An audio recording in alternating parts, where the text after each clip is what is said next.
Bien-aimé dans le Seigneur, il y a des gens, même si tu meurs, ils diront que tu n'es pas bien mort. Et même si tu marches sur les eaux, ils diront que tu ne sais pas bien nager. Alors ne courez jamais le risque de gaspiller votre temps, votre énergie ou votre force sur des gens qui ne croient pas en vous. Sinon, ils vont vous enterrer avant de vous tuer. Car ce qui est urgent pour nous n'est pas forcément important pour Dieu.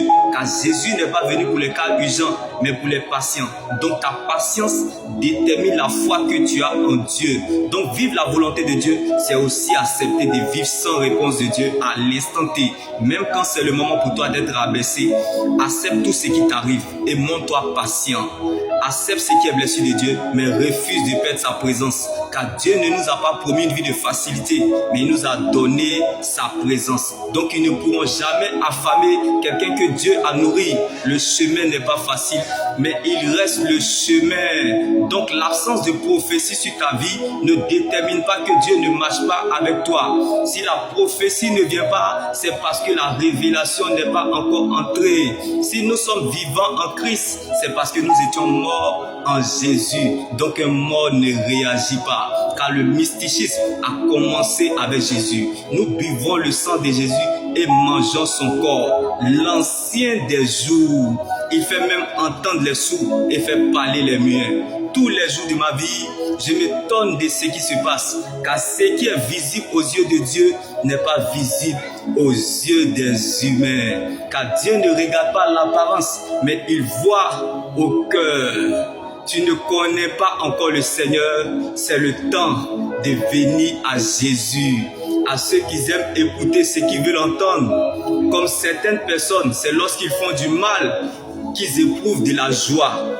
Ce tapage se propage jusqu'aux extrémités de la terre et le malheur se propage de nation en nation parce que l'Éternel est en conflit avec les nations. Une grande tempête se lève depuis les extrémités de la terre par des disputes de mots qui ne servent à rien. Mais c'est à la ruine de ceux qui écoutent, alors que personne ne vous trompe avec des paroles sans fondement, car personne ne peut poser un autre fondement que celui qui a été posé, à savoir Jésus-Christ a mis en toi une pierre qui fait obstacle et un rocher propre à faire trébucher. Alors attache-toi à ce que tu crois. Ayons toujours les regards sur ce que Dieu veut pour nous, tout en considérant toujours en priorité la façon dont Dieu nous connaît et ce que le ciel attend de nous. Mettons donc les caméras sur Jésus afin d'éviter des bavardages profanes, des spéculations folles, stupides, sachant qu'elles entraînent du désordre, du chaos, querelles et conflits. Mais la sagesse, c'est aussi comprendre ce qui ne mérite pas notre réaction. Car une personne trop occupée à améliorer sa vie n'a pas le temps de combattre les autres. Donc ils pensent que vous ressemblerez à leurs cicatrices. Car les critiques sont les réflexions de leur amertume. Alors, ne cherche pas qu'ils t'apprécient. Ils ne t'aimeront jamais, car la jalousie, c'est la base de la sorcellerie.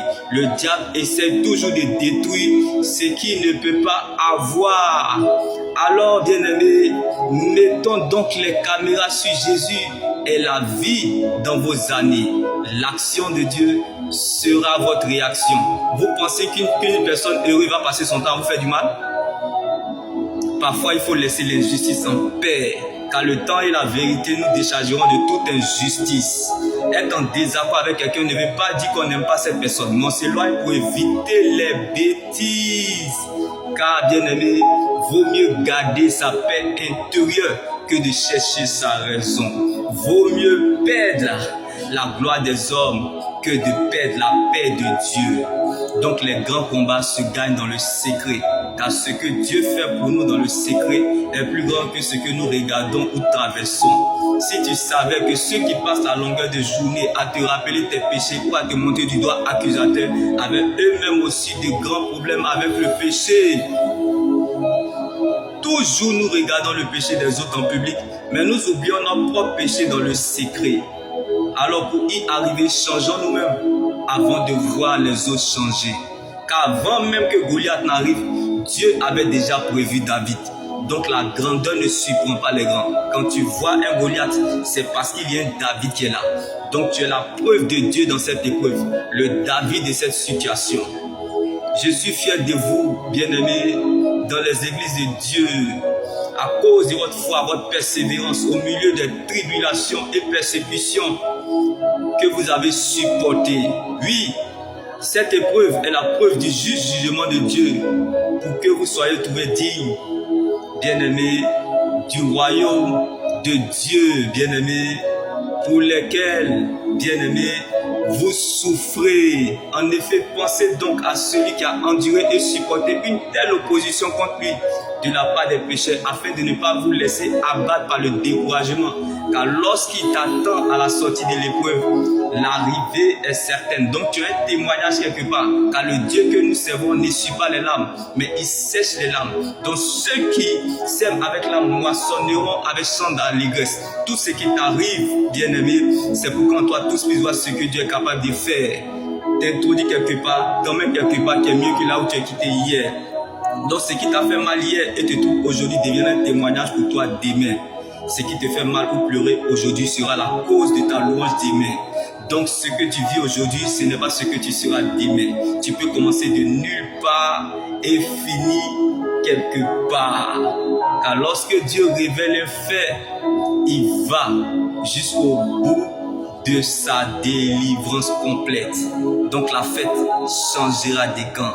Alors accepte le brisement et laisse Dieu accomplir son œuvre dans ta vie.